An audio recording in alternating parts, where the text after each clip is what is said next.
to have you with me. I'm going to get stuff taken care of here, get ready, and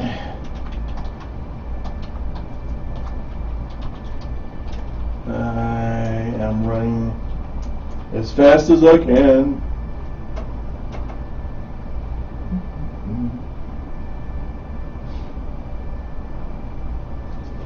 I think I'll do the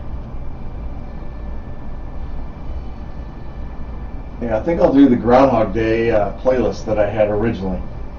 Yeah, I don't know. Thought that might be a good thing to do. Right?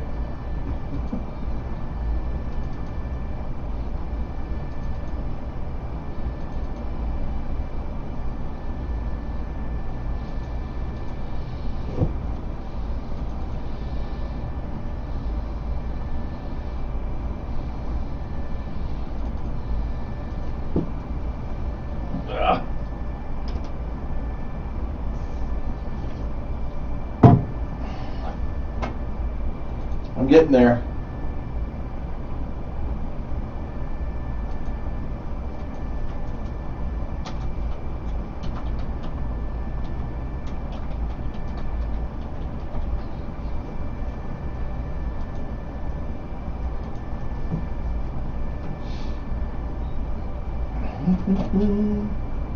Good morning, good morning, good morning to you. One person on already. All right. Good morning to you. Who is that? Who be watching me?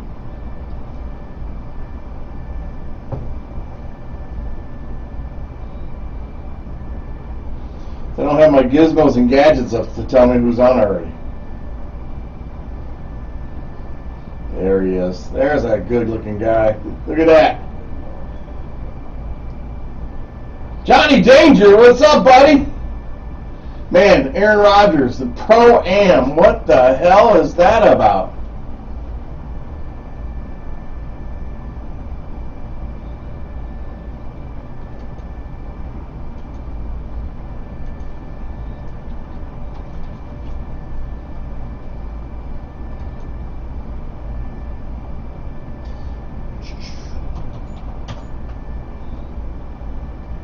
Hey Shannon, good morning.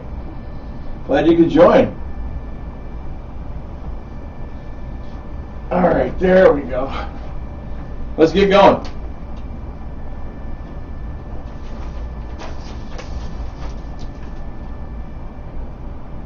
Wow.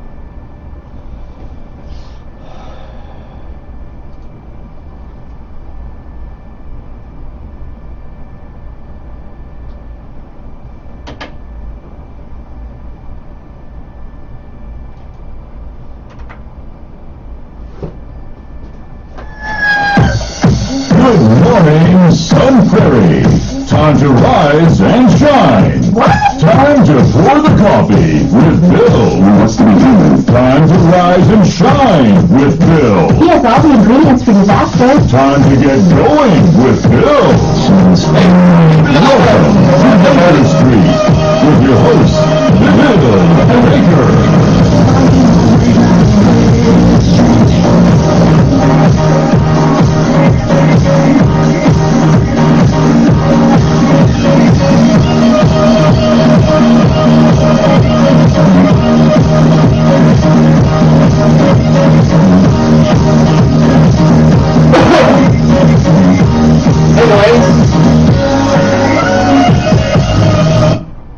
Hey, good morning, everybody, and welcome to Good Morning Sun Prairie and a stroll down Baker Street. I'm Bill Baker, your host. Glad to be here with you, and it's a frigid morning outside. Well, it's February, for God's sake, so why wouldn't it be, right? I tell you, frigid. I love that. You know, we're going to talk about that this morning, about people and talking and griping and complaining, I didn't say bitching, about the cold weather all the time. I don't know what that's about, but we're going to figure it out, you know. It's kind of screwy. Why do we complain about it all the time? Dwayne Sprecher, good morning, my friend. Hope things are going well with you in Michigan.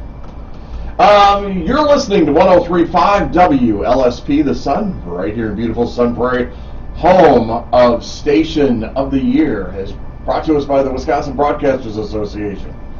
We're underwritten by those wonderful folks at the Bank of Sun Prairie and, of course, the Baker Realty Group. Oh my gosh, my mouth is slipping now. The Baker Realty Group, and happy to be involved with the organization. Jay Niemer, good morning. Glad that you're on and watching me a little bit. Oh yeah. Gonna be an interesting show. I am guestless today. Had a cancellation, and so I had to punt, as they would say.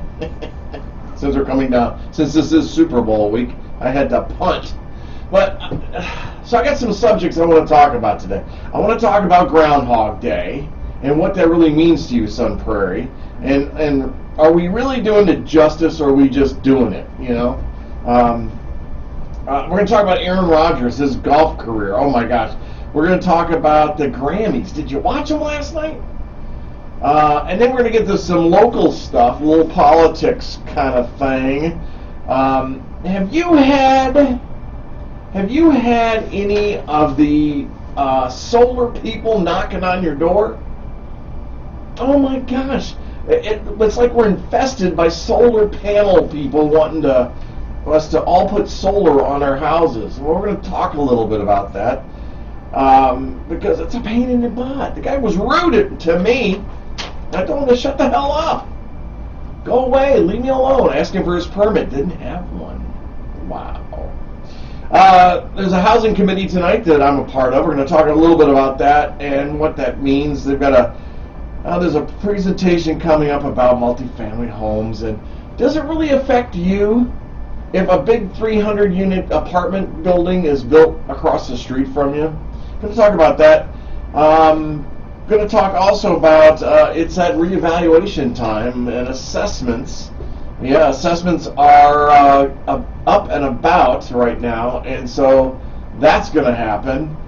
And then we're also going to talk about the Distressed Property Task Force and what that means to Sun Prairie. And we're going to talk about anything you want. We're going to leave this open. I'll make an open mic this morning. Don't forget, we are live on Facebook and YouTube, but if you would like to ask a question or say hi, stop on over to Facebook, go to Baker William J, and or to the 103.5 Facebook page, and you can message me there. And I would love to see you, love to talk to you. Johnny Danger's already been on. He's a big fan, love the guy. Talented radio personality. Of course, my good buddy Dwayne Sprecher is always on watching. But let's do this. Let's get this show started, and let's do it the way we've done it for almost 8 years now, right? Oh my gosh. You know what's something? I got to find the song. I got to find it. You know, sometimes you get a little slow in the mornings when it's chilly. There it is. There's my song. Here we go. Let's go fishing. Fishing in the Dark with Nitty Gritty Dirt Band right here on 103.5 WLSP. Morning, Sun Prairie.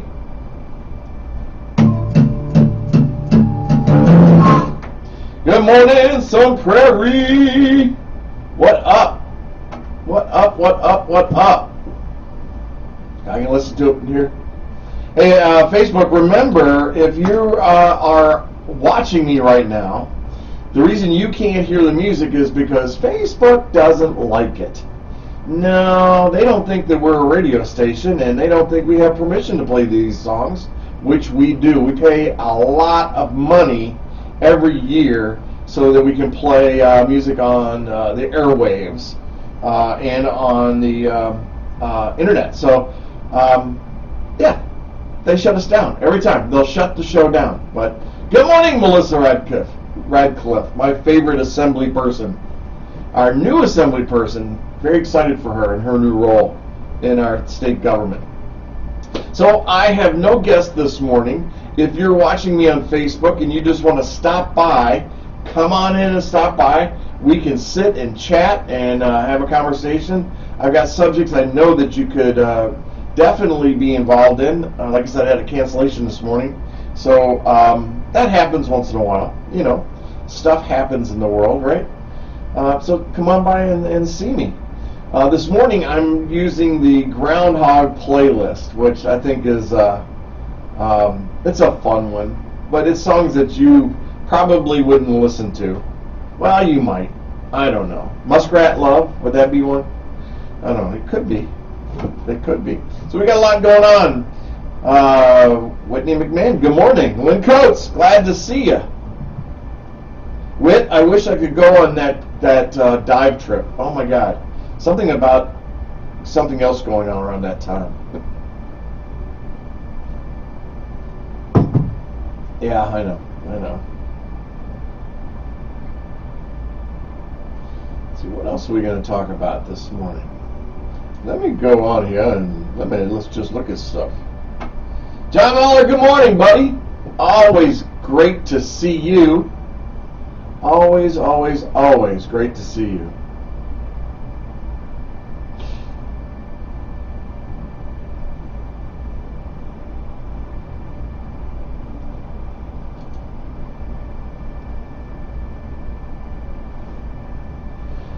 So the streaming is not doing it now? Oh, okay. It should be running, right? Dwayne, is it on the radio right now?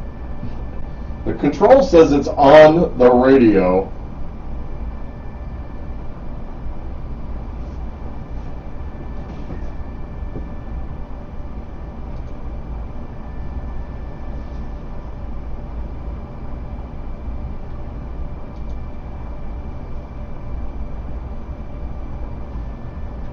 This is for all those Groundhog fans.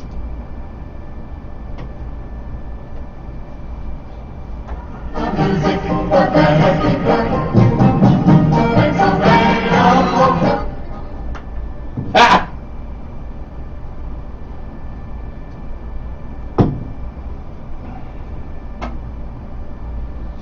Come on, Pennsylvania Polka, you got to do it, you know? You have to do it. You can see me? That's good, John. Sometimes it's good to be seen and not viewed. I'm just saying. Just saying. I'm looking for other things to look at here. What's that?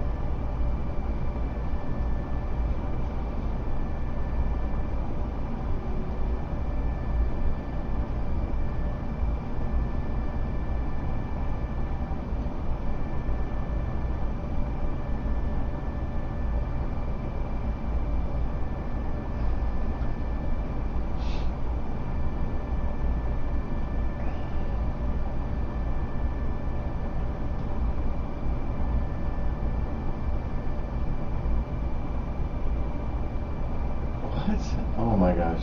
Some of the stuff you see on Facebook is just like, what? You know what I mean? Come on, you gotta know what I mean.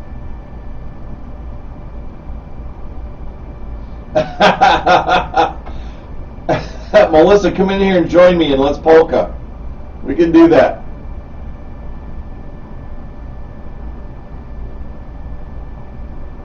Now, when I lived in Philadelphia, we used to have to go to the Mummers Parade. Then you got to learn how to dance.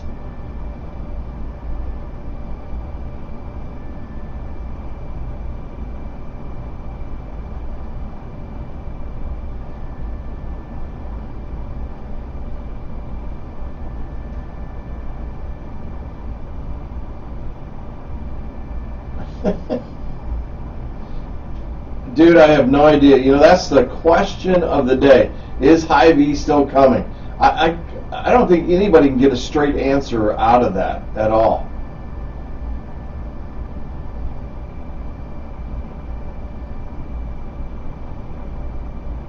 Greg Cashman, good morning. Hey, buddy, good to see that you're watching. Hope you guys are doing well up in the North Country there, don't you know?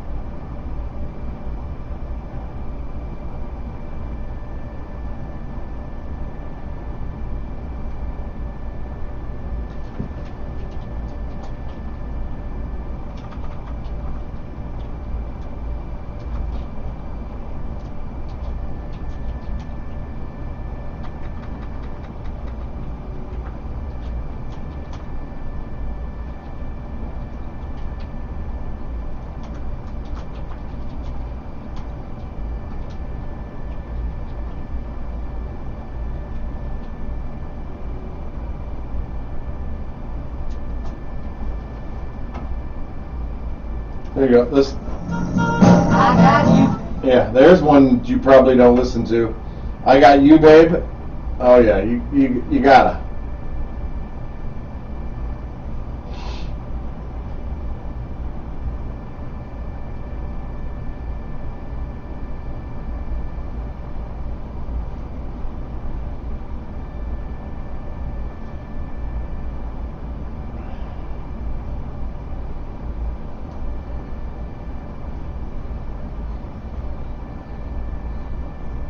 Nothing exciting on Facebook. Oh yeah, did you know that the Badgers lost? Oh, that's not new, right? Killing me over here.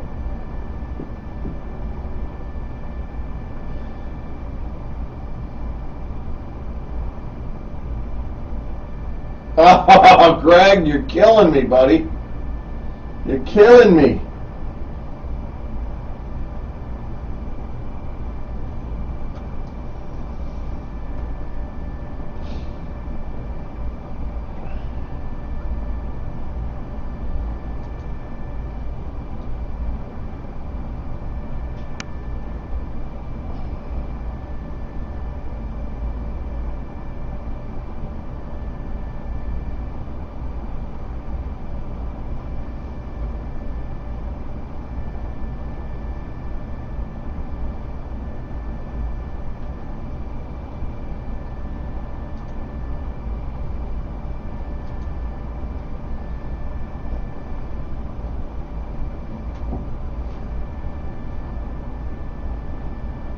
Greg, 84 degrees, not a cloud in the sky.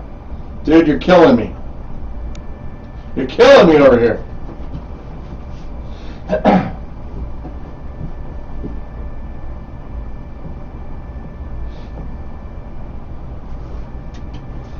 Oh yeah, little Sonny and Sharon, I got you, babe, right here on 103.5 WLSP, The Sun. Good morning, everybody. Bill Baker here. You're listening to Good Morning Sun, Prairie, and a stroll, as I like to say, down Baker Street. I'm playing my Groundhog Day list that I set up for the Groundhog event last Thursday that Lisa Wolf and I did together, and people were asking me, well, what songs were you going to play? I'm like, well, okay. We didn't get to play a lot of them. I know that. I agree. But did you know? Well, I got to combine two things. I want to talk about people and cold weather. I mean, what is it with you folks out here? We're from Wisconsin. I mean, we know it's going to be these temperatures right now. You know, the January, February, and March it starts to warm up. You know, we get one day closer to spring, but the only subject that we talk about is how cold it is. What is that? What is that with Wisconsin people? And throw your comments in Facebook, because this will be fun. I've never seen, well, recently it seems like, maybe it's just me, and that could happen, it could be just me, but what is it with people and, oh, it's so cold outside. Oh my God, it's so cold outside. I can't go out in the cold time. Well, don't let their dog out. We live in a state where sometimes it can be 20, 30 below with wind chills. And you live here, people. But people love to complain. It's like a pastime or something. I'm not sure about it. It's like a pastime, isn't it? The only thing we talk about is weather and construction. Isn't that what it's all about? Why is that, by the way? I mean, I think the cold is kind of cool, to be honest with you. It is. I mean, nothing's more enjoyable to me when it's so cold and you walk across snow and it crunches. That crunch thing. Right? Oh, Dwayne Sprecher, you're hilarious. It's an icebreaker to conversation. Ah, a pun. Yeah, it's a pun, all right. It turns into a puddle, you know. But then I got my buddy Greg Cashman. He's down. Where is he hiding again? Oh, yeah, Padre Island for the month. Thanks, buddy. Love you, too. Thank you. Bring back some sunshine. It's only 84 degrees down there. Well, right now, it's about 70 degrees in the studio. So, there. Nanner, you know. Well, what is it with Wisconsin people? Why do we complain about the weather? What is it all about? It's not everybody. It's not. It just seems like it's everybody. They lead the news programs in the morning when you get up. It's 7 degrees outside, and okay, what? And sunny. There you go. We're going to offshoot that. A little cold and sunny. I just don't get it. Why do people complain about how cold it is? You live here. You have a choice to live here. So why do you complain about it? I bet you'd be the same person if you go down to Florida, to like Fort Myers, or if you go to Arizona or whatever, you'd be complaining about those temperatures. It's so hot out here. Oh my God, it's so hot. It's so hot, I can't take it. I got to go to Wisconsin where it's snowing. I know, right? Well, don't we have anything else to talk about? It's camaraderie, like talking about the Packers at Quick Trip. Yes, that's exactly right. We love to talk about, I think, sometimes useless stuff. I'm not sure. Hey, Matt Steinmetz, if you're on your way into Sun Prairie, stop by the studio and join me. Cantankerous morning. No, I'm okay. Bethany, I'm cool. I'm cool. It's just, how many times this weekend I had people talk, the conversation, it's so cold out. Oh my God, it's so cold. But they're at the restaurant. Oh yeah, we went to the Golden Nest. By the way, Golden Nest, oh my gosh. I put a great Yelp post about that place over in Prairie Lakes. If you've not been to Golden Nest, you got to get over there. See my buddy Vic and Jay. Oh yeah. The breakfast and the atmosphere was amazing, and that damn robot following us around was something else. But sitting there so Sunday, Terry and I go to Golden Nest after church. We go out to breakfast, and we had to wait, which was fine. They have a bar. We had mimosas. It was cool, and the thing is that people were talking about the weather. It's so cold out. Oh, it's so cold. My face is freezing. But they're sitting in a restaurant that they had to get into a cold car, walk outside into cold temperature, to enter through a cold door, to come into a warm restaurant to have the most delicious pancakes in the world. I'm just saying. Is there nothing else for us to talk about? I know. I know. One day, once upon a time, honestly, this is a true story. We were talking about Wisconsin and all that stuff, and they're like, "Oh, I can never live there. It's so cold out."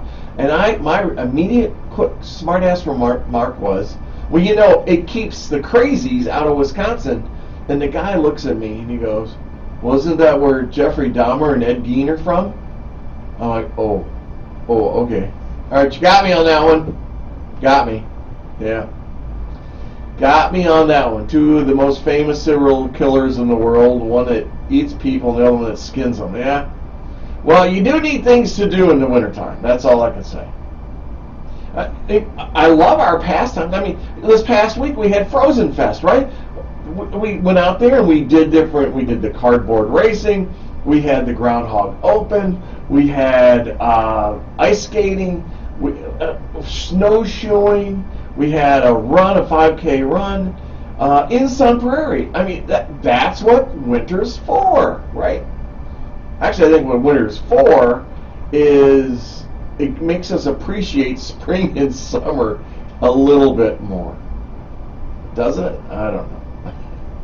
But we do these things. And then, how many of you out there that watch, or I bet you or somebody you know loves to snowmobile. And what do? You get on a mechanical device dressed in a heavy-duty suit with a helmet on, with heated handlebars, and you drive across the North Country, and you go to this bar, that bar, this bar, that bar, this bar, that bar. Right? You have fun. You go 60 miles an hour down a stretch. Watch out for those trees. But yeah, Garrison Keller, Greg Cashman says, Garrison Keller would say, it keeps the riffraff out. Well, I don't know, buddy. I don't know. They're still stealing cars in Sun Prairie. But it's just, it's what it is. But here's the thing too. This is kind of funny, I think, because I'm just sick and wrong, and it's just the way I am. So the same people that are complaining about the cold temperatures, what do they do for fun? Well, they go out onto the lake, they cut a hole in the ice, they drop a fishing line and sit on a 5-gallon bucket and wait for a fish, to catch a fish. I know. And these aren't in the huts and everything like that, or the fish shanties. Now those are a work of art. That is completely different. But you know what I'm talking about. You see these guys. They go out on the lake. They've got their big snowmobile suit on. They got the heavy-duty boots. They probably got warmers in them. I would, for sure. And they sit there and they fish and have fun. Yeah, it's like watching paint dry, I think. I don't know. But it just doesn't sound exciting. Now, some of these guys, right? They have these absolutely gorgeous fish shanties. They drag out onto the ice, and they're fully enclosed. They're heated. I've even seen pictures of them where they've got these satellite dishes up, or an antenna, and a flat screen TV. You know, I'm not talking about your little flat screen. I'm talking maybe a 40-incher on the wall so they can watch Packer games. You know what I'm saying? Now that is classic. That is stylish, man. That is stylish. We complain about the snow, but we love it. Frozen Fest. Man, there you go. I mean, now we got the lake thing down in Madison. They've been doing that. This weekend they're flying kites. Everybody's out on Lake Mendota, and they had a run, they had a walk, they were ice skating on a clear path that they cleaned off. That's cool. I think that's fun. But you know what? It's just like, well, the way I'm dressed today, I'm layered. You know, I've got a soft T-shirt on. I've got a more of a warmer jacket on that I'm wearing, and then I've got a coat that I wear. And sometimes I don't even wear the coat. But here's what I will tell you, and then we can change the subject. We may think it's cold as adults, but our kiddos, oh no. They're in shorts and what do you call those, slides, going to school. Oh yeah. And I just love to see the parents when their son or daughter gets up, has shorts on, and believe me, they don't even wear a coat. I mean, they do, but it just kind of hangs off of them, right? I don't remember being like that, but I don't know. They go to school in shorts and a T-shirt, maybe a hoodie that zips up with slides on. Am I off base here? Do any of your kids do that, or did they? I normally have a more mature audience, and their children's are gone. Bethany, what do you think? It's hilarious. Well, when we were at Golden Nest on Sunday, a guy comes in. Now, it wasn't that cold. I didn't think. It was like 9 degrees, 10 degrees. I didn't wear a coat. Well, I guess I did wear my coat in. I don't remember why. But walking into the restaurant, here comes a guy, an adult in a T-shirt, shorts, and slides. Yeah.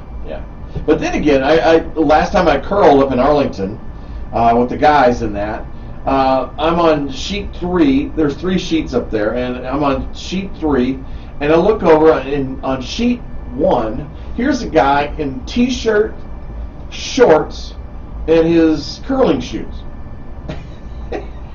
Oh yeah, forgot the stocking cap. He had a stocking cap on his head. Yeah. Well, you get hot in there, I guess. Cold temperatures. Cold temperatures are amazing. Personally, I like it. Don't you sleep better at night? I just don't like when that heat turns on. Yeah, we found out something interesting too. So in our house, So of course the thermostat is upstairs in our living room, and yesterday Terry was prepping, doing meal prep all for about 4 hours, and so she's cooking a lot and baking and all this. Well, it raised the temperature in the living room, and what happened downstairs when I'm in my office, there's no heat coming on, so it got colder. So at one point, I had this cute little desk thing that my son Alex gave me, and it's engraved and all that. It gives you the time, it gives you the date, it could be a stopwatch, whatever. So I usually set it for the temperature. So I took that and I put it down on one of the lower bookshelves, and I looked over, and it was 60 degrees on the floor. 60 degrees. 65 degrees up by where I was sitting. And I'm like, oh my God, 60 degrees. Then I went upstairs and I told Terry, I said, it's 60 degrees on the floor downstairs. And she goes, well, do you want a space heater or something? I said, no, turn up the heat. And she's in a t-shirt because she's been cooking, and she's all sweating and everything. But oh my goodness, Whitney McMahon, piff. We did not wear shorts to Dundee High School in the winter. Puffy coats, hats, scarves. I even took my snowmobile boots in case we ditched the car, and it was a good place to walk out of the house with the what's that, Leica stash? Leica? Yeah, well, I remember in high school, I mean, I had a zip-up hoodie, and then I'd wear my varsity jacket. Right? So as we went to swim practice at 5 o'clock in the morning. You know, yeah, I mean, and we walked 10 miles. No, I walked about a mile. I lived in the neighborhood, had to go walk around the neighborhood to get. If I could have cut through one of the fields, I would have been there like lickety-split. But I had to walk down and around. Oh, you said liquor. Okay, Whitney's with my liquor stash. You didn't stash your liquor in your car. You didn't. Whitney McMahon. She was a fellow. She's a fellow Dundee graduate. Yes, we went to high school together. She lives down in the Carolinas. Yeah, walking across the field, right? It'd be like 20 inches of snow to walk around. Plus, I had to climb over the lock gate. But yeah, we walked 10 miles to school barefoot one way. You know, I tell you. Hey, Trisha Nowicki, good morning. Glad you can watch. If you would like, you're more than welcome to go to Facebook, and you can see us, see what's going on behind the scenes right here in the studio. You can get into the conversation, leave me messages, add to the conversation, and just have some fun. That's what it's all about this morning, having some fun. And we're playing a little bit of music, doing some news stuff, and yeah, just having some fun. Greg Cashman, 10 miles, yes, both ways, barefoot, uphill both ways, right? That's exactly right. Yeah. So here's my question. All right, so we established it was cold. Did you know, now, Sun Prairie, now there are people that are watching right now that are not from Sun Prairie, so let me set this up for them. Sun Prairie is groundhog capital of the world. Yes, we are it's been established, we are groundhog capital of the world, and we are home to Jimmy the Groundhog, who since, 1948 or 1942, has been the key prognosticator about our weather and the winter and our spring. Some phony, or was it Puxatawny phony or something like that? Yeah, there's another one out east somewhere, but you know. So here's what I want you to, I'm going to do this, but this is terrible because we've got about 20 people watching, but did you take part in the groundhog festivities this weekend, past Thursday? Now, Lisa Wolf and I, we've been out there since like 2017. We were talking about it. Like 2017 is when we started broadcasting that event. And we've had all kinds of weather. We've had warmer weather, which would mean like in the 20s, 30s. Then we've had some really cold weather where it's negative. But we've endured it. I mean, we get out there, we're there about 6:15, try to get the music on about 6:30. You know, and we get out there, we play music down on Cannery Square. and it's a lot of fun. I mean, it's a part of our tradition here in Sun Prairie. It is Jimmy the Groundhog. Jimmy's going to come out. He's got a better record, in fact, than Puxatawny Phil. Oh yeah, he's good. He's just good. And there's a whole environment around this groundhog, and it has been forever. And you know, a lot in the past. Well, it started with a gentleman that did his last name was Bennett, and he created a postcard, and that's how we got Jimmy the Groundhog, because of the prairie and all this. But Greg Cashman, Sun Prairie was described in the Puxatawny newspaper as a remote two-cow village buried somewhere in the wilderness at the 4th annual celebration. In response to Puxatawny's newspaper article, Sun Prairie announced itself, what is this, as Groundhog Capital of the World. Yes, well, you know, it's true. So if we say it, it's true, Greg. It is.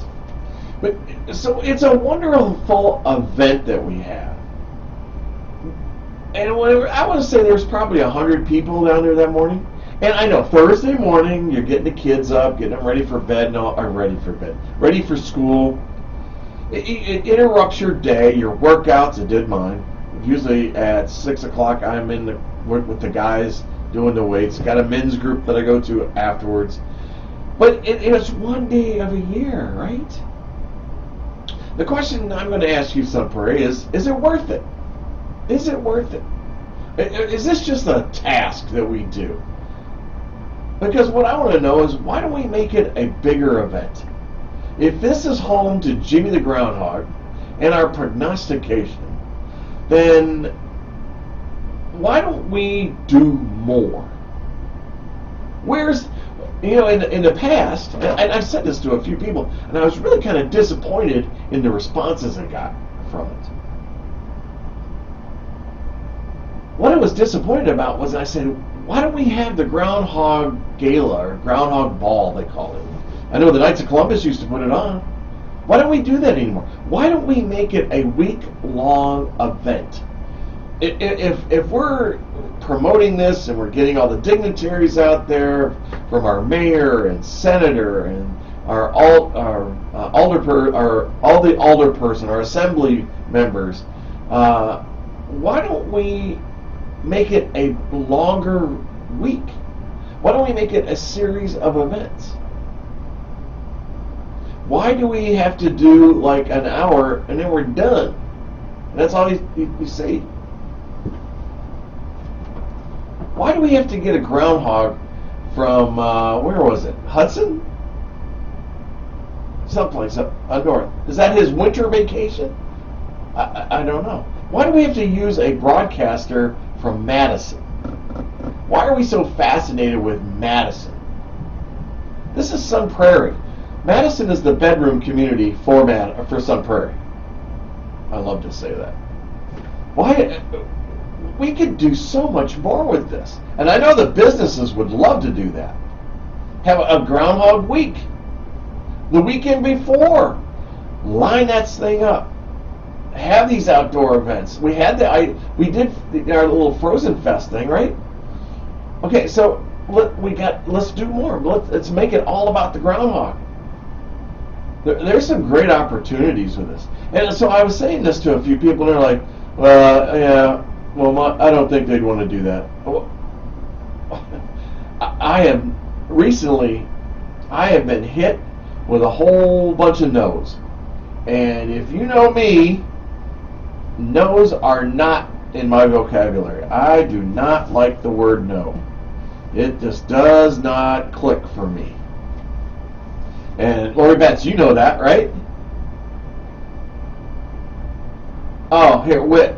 Since you're a groundhog aficionado, answer me this.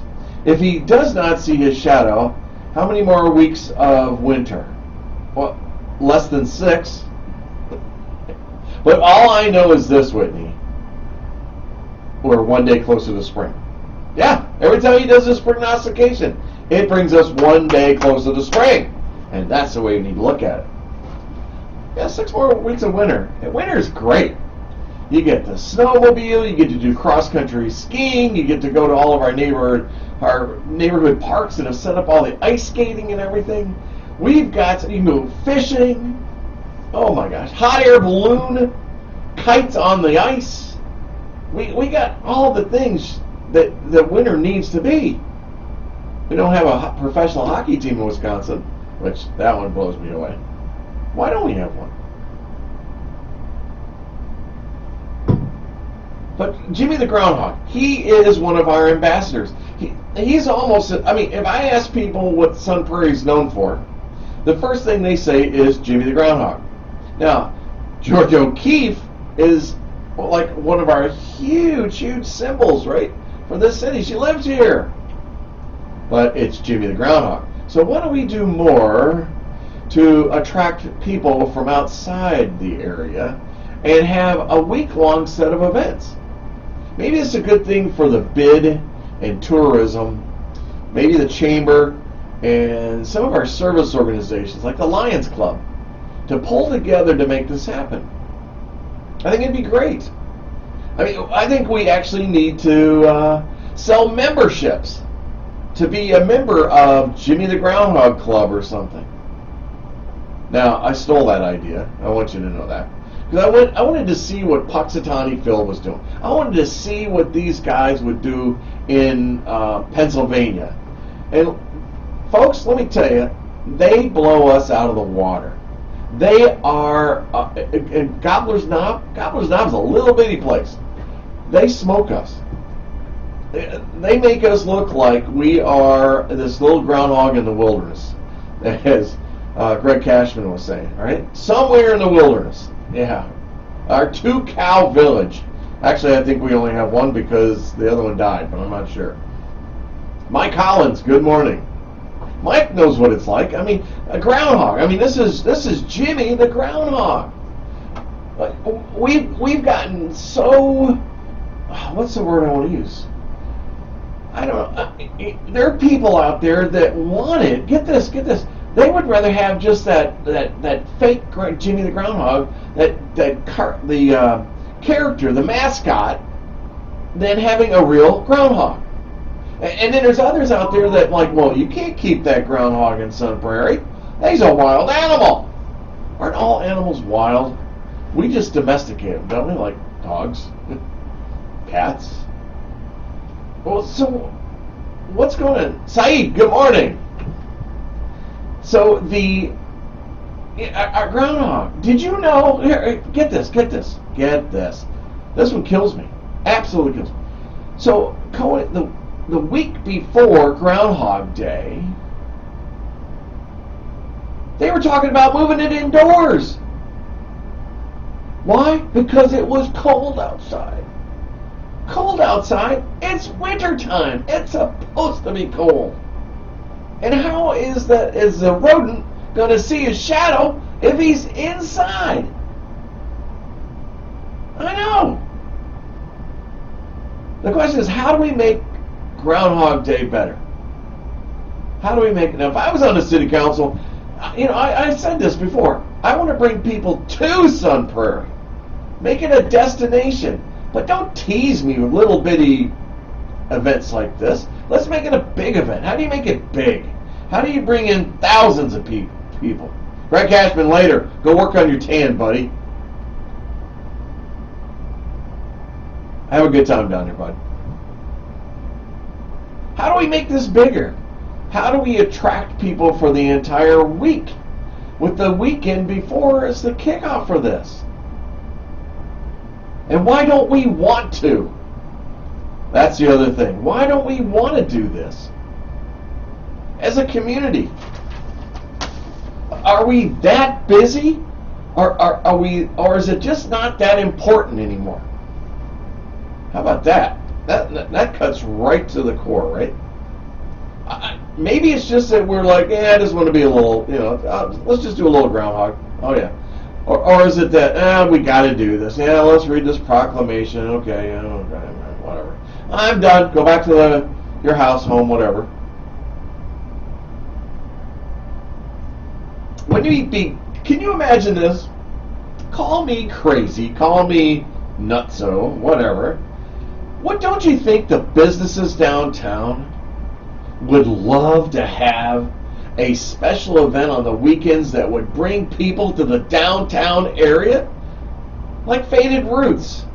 Don't you think that she wants them down there? What about Full Mile? Don't you think he wants people down there? Nate would jump all over this.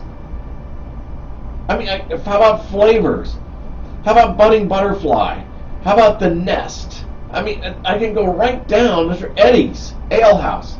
It gets your restaurants, it gets your retail businesses, it gets people in their place. Man, even that weekend, I'd block off the street. Absolutely, from Bristol Street all the way down past to Full Mile and Glassnick. Block that off and just have events up and down Main Street. Those trucks can go down Linroot and go around. They can do that. Not a big deal. Or they can go around. Different way. There's always, it's not can we do it, it's like how do we do it. Groundhog capital of the world. I'm telling you, I think the state of Wisconsin should be out there promoting this. Live music, Tony, exactly. Tony Clemmy, live music too. You're darn right. You're darn right. They have these things. If you're really worried about the cold, we can rent these things called heaters that you see at restaurants. Yeah, you could. Some people have them out on their deck. I know Carrie Hurling had one. They used to have one out because they have an enclosed like portico on the house that they just sold. In fact, I sold their house. And they would be outside in the wintertime. They're called heaters. So if you want that, or better yet, if you're cold and you want to warm up, why don't you step into Eddie's Ale House, have a burger, fries, and a beer, or just a soda, and warm up your little tootsies, and then go back out and see more ice carvings. Yeah. 2 or 3 years ago, I said, why don't we have snowmobile races at Angel Park? I know. Well, I got to tell you this though. The week before Frozen Fest, we had no snow. Remember that? And then we got to 7 inches. I'm sure they'd have to bring more snow in, but I'm sure we can find that because people keep dumping it on it piles around the. Can you imagine some of the shopping centers and that? You go, yeah, we'd like to get rid of our snow. Oh, you want to take our snow? Take it. It's free. Just haul it. Go. I think we can find snow. I don't think that's an issue. But think of all the things that we could do. Hot air balloons from Angel Park. Snowmobile racing, Angel Park. Ice carving downtown. Music downtown. Oh my gosh, we could have a Groundhog Fest where, let's say down by Faded Roots in Glass Nickel, there's a stage down there, stage down by Full Mile, stage over by Flavors and Budding Butterfly. There's 3 bands right there. How many people do you think would come to Sun Prairie if it's promoted correctly? Well, I think a bunch. You can take that same idea and make that Taste of Sun Prairie. There's another event that we need to do something with. But that's for a different day to talk about that. Yeah, we need to step up and do better and bringing more people to Sun Prairie to support our community. They do, absolutely. And who that is, I don't know. But I think there's some smart people in this town. Tony Clemmy, I bet you know somebody that's pretty smart about this. I do. That can make this happen. But you gotta wanna. It's all tough. I need to make a shirt. You gotta wanna. Groundhog capital of the world. Yep, that's where we live. Groundhog capital of the world. I know. So speaking of music, let's go play some music, and I'll reset the show. We'll come back and yeah. How about this? This is, since we're talking about Sun Prairie and getting people back here to Sun Prairie and this destination, this song is so perfect. You're listening to 103.5 WLSP The Sun, in beautiful Sun Prairie.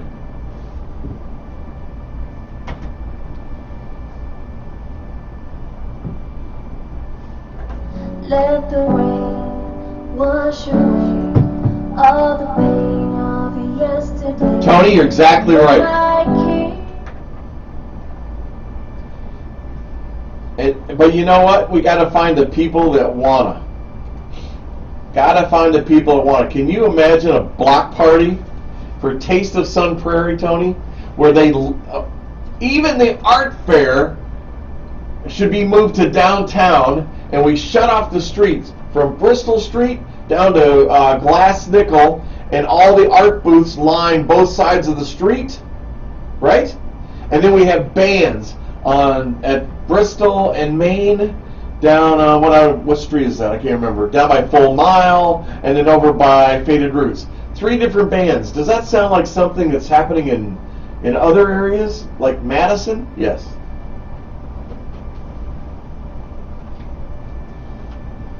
But you got to find people that wanna. The fear grabs them. Fear is what grabs people. Oh, we can't do that. What if it rains? Well, what if it rains? And we have a secondary date, right? Oh, there you go, Maxwell Street Days. I love it. See that? There you go. That's the thinking that this town needs right there, my friends. Anybody watching this right now, that is the thinking. That's the gotta do it thinking. And thank you, Tony, for making my morning.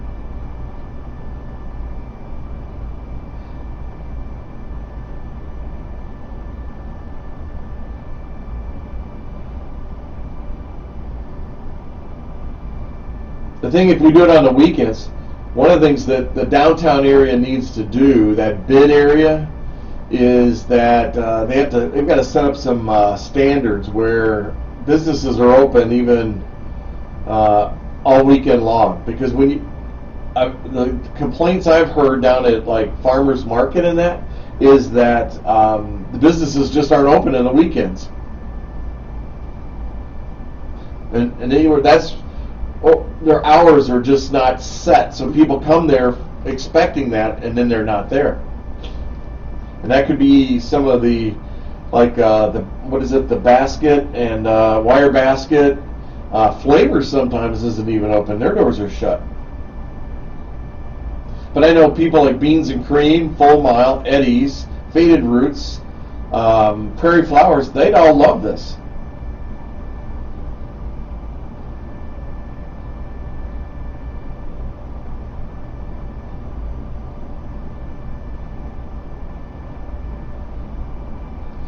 So you got me started, guys.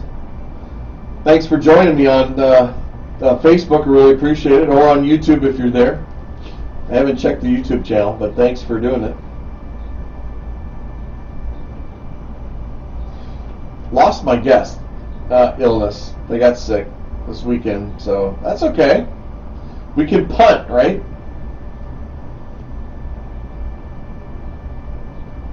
Next thing I'm going to talk about is its reevaluation. I'll talk about Aaron Rodgers for a little bit. I don't know. We want to talk about solar panel people knocking on your doors? Do you want to talk about reevaluations, distressed properties? What do you want to talk about? I think the solar thing may be more fun, but...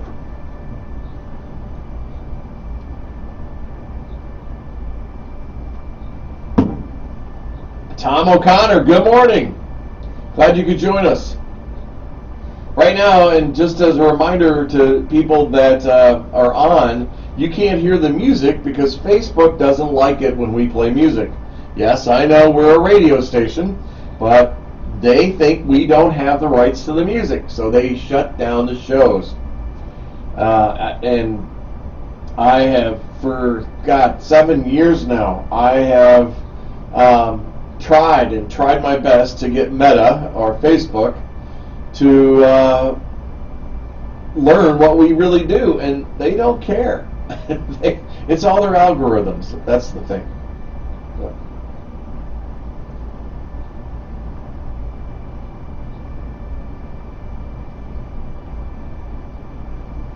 because, this guy.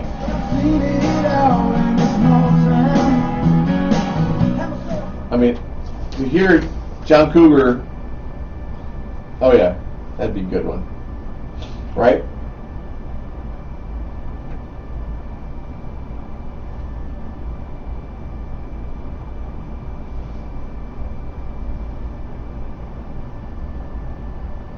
So what's going on out there, folks? What do you think of the show and the idea that I'm throwing out there?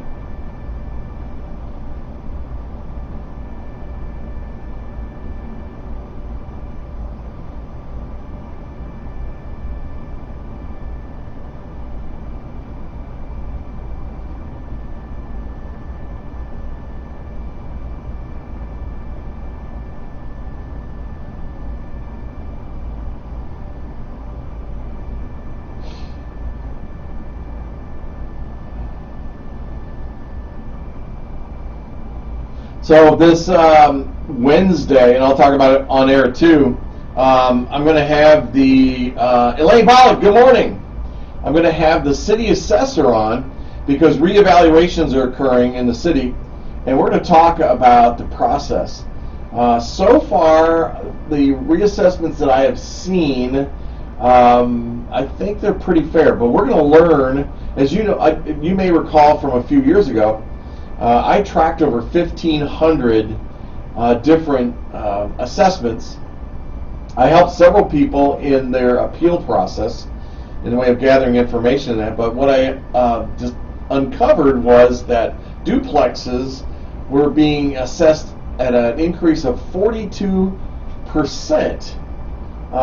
compared to single-family homes, and yeah, 42% is off the chart. And so what they did is, because of that, they went back and reassessed those and adjusted those numbers. So try to be part of the community a little bit, and help out.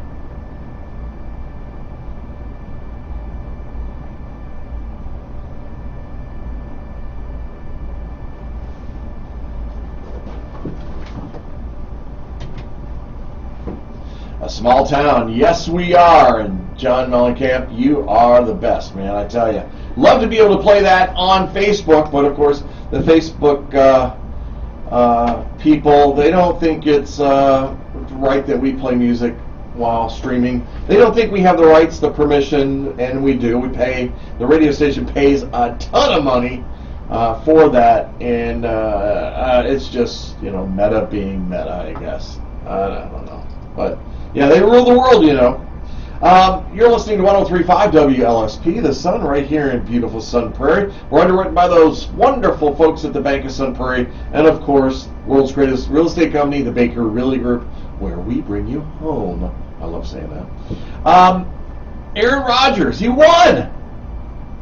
The man's a winner again. He did.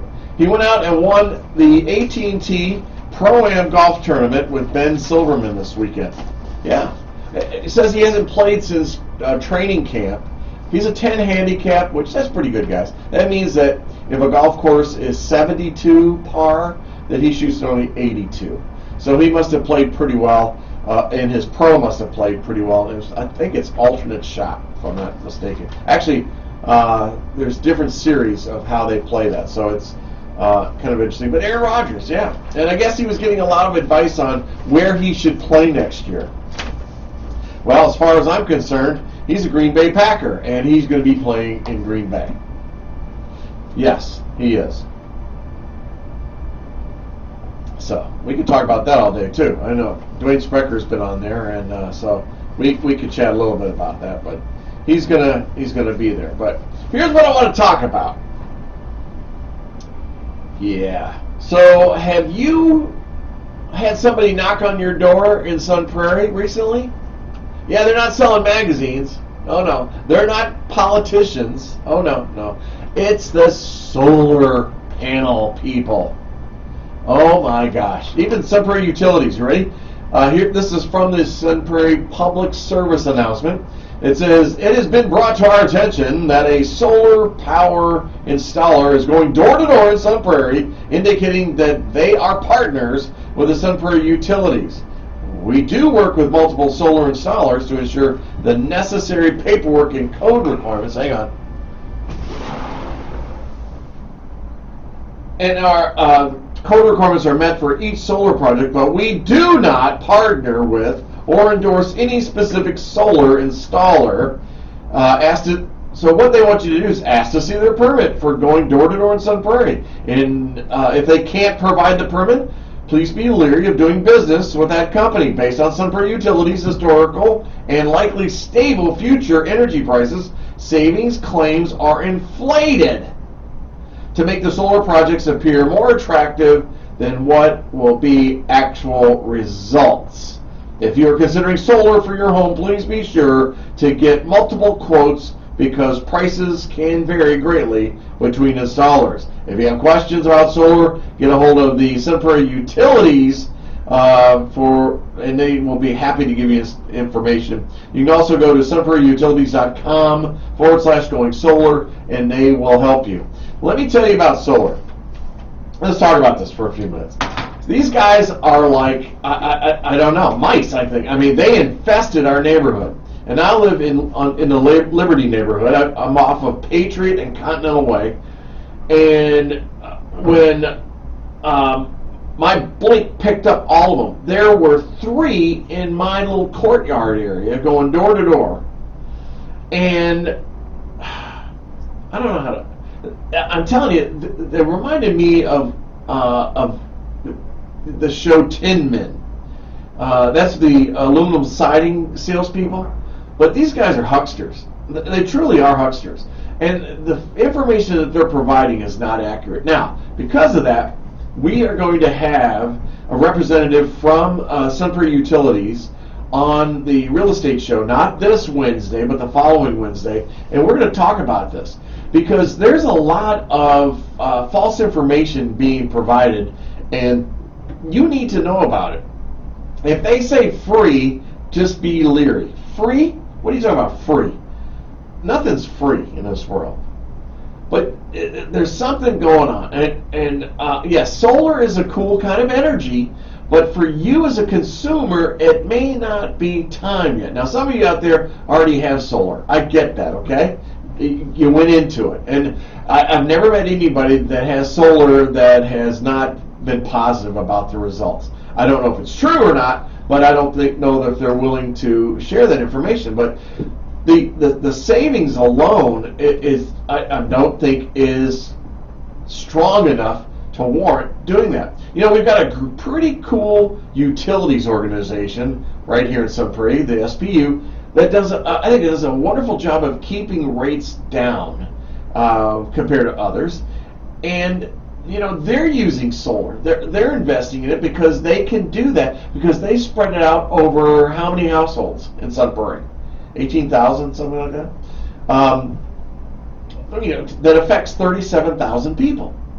So that may be a good deal, and that might be a good purchase. But you've really got to watch this as a consumer, because there's a lot of questions that you'll have out there, and right now just say no. And don't let them give you this thing, well, the government's going to drop this program. Right now you can get free panels, but if you call now, I feel like they should be going, if you call within the next 30 seconds, you can have all free solar panels and not pay for electricity ever again. Yeah? Okay. What about that storage unit? What about the added battery area? What about the installation? What happens when there's hail damage on my roof?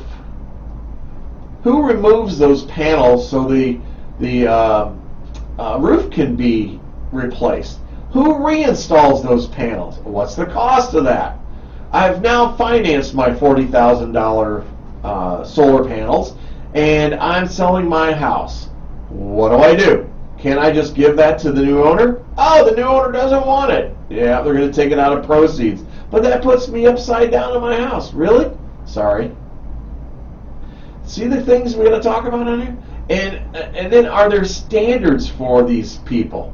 Let me tell you this. They are the only entity in my 8th year on the real estate show that will not come on my show.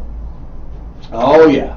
The big one that supports UW football and all that, yeah, they support it, or athletics. That's because they pay the athletic department a lot of money. How can they pay a lot of money? Because they're putting on a lot of solar panels. Is that a good thing? I'm not sure, but we're going to bring the experts in here to talk about it. But it's interesting. I mean, these people are, first of all, it's urgency. They like to, a good thing in sales is to always create urgency. The urgency is, the government is giving out free solar panels, yes, but you have to pay for installation, you got to pay for added accessories to go with it, and they add up. My buddy Scott, he looked into it. It was going to be almost $60,000 on his house. And he has a very large house, $60,000. Oh my gosh, you can't recoup that in your lifetime of being at that house. No, if you're at that house for 7 years, even if, let's say it's $20,000, can you recoup that in 7 years with the savings that you would have? Well, my water and electric bill, I want to say last month, were $118. Yeah, $118. That's 12. So let's make it. Let's just say it's $100. Okay, that's $1,200. $1,200. Are they going to save me $1,200 a year? Actually, the way it works out best is if I can sell that electricity to somebody. Guess what? Some Prairie Utilities is either not doing it anymore, or they give you pennies on that dollar. It's not worth it. Now, if you're in a rural area, and you go in together with maybe 3 or 4 homes, yeah, I could see that. I mean, when we had the big house, I could see doing that. That'd be kind of cool. I could probably supply electricity to maybe 3 or 4 of the houses and cut their bill in half. That would be a savings to them. But yeah, something's just not right. And when it don't smell good, yeah, don't eat it. So we're going to talk about that. It's coming up. Not this Wednesday, but the following Wednesday.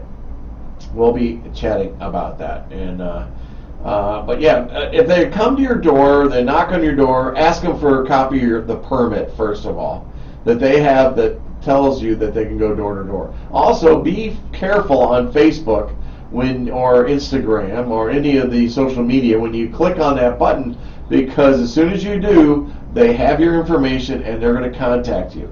Plus, it's going to be on your Facebook page you're like, wow, I was just thinking about that. Well, it's true. So be aware of it and know that, yeah, know what's going on out there, okay? I remember my grandfather, a great quote from my papaw, good Southern man that he was. By the way, my grandfather reminds me of Foghorn Leghorn, and if you could ever see a picture of him, you'd be going, oh, he looks just like Foghorn, because he was a very tall man, and probably about 6'2", 6'3", don't know why I didn't get that height. But he'd be talking to me like this, and he'd be, boy, if it sounds good, if it sounds too good to be true, then it is. Boy, it's about as sharp as a bowling ball, that is. So if it sounds too good to be true, then it probably is too good to be true. So be leery. Ask a lot of questions. Talk to the Sun Prairie Utilities folks over there, and let them guide you in this. You know, that utilities is for us, for Sun Prairie.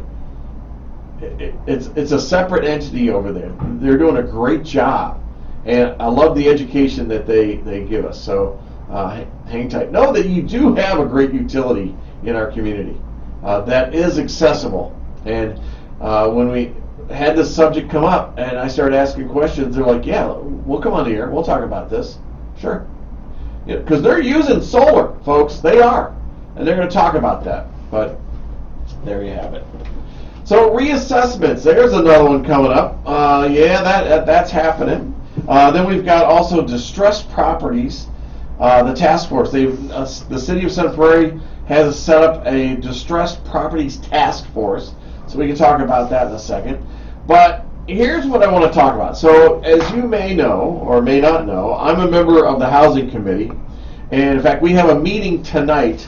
And if you'd like to come out and testify or share your message with the Housing Committee, come on out. Start at 6 o'clock. We're in the chambers, council chambers, so it's pretty good. But the Housing Committee will hear a staff presentation about whether being located near multi-family housing decreases the value of single-family houses, which is a fear frequently expressed by owners of single-family houses when new multi-family housing projects are proposed. The conclusion of the presentation is as follows. And folks, you know, you're only as good as who does the studies and all that. The results of the analysis suggest that the findings of the numerous national studies are applicable to Sun Prairie. The values of the single-family homes do not appear to be negatively affected when located near market rate or affordable multifamily housing. As with any type of use, residential or otherwise, poorly managed and or designed developments can have a negative impact on surrounding property values and neighborhood perception. Well, you know, interesting story, huh?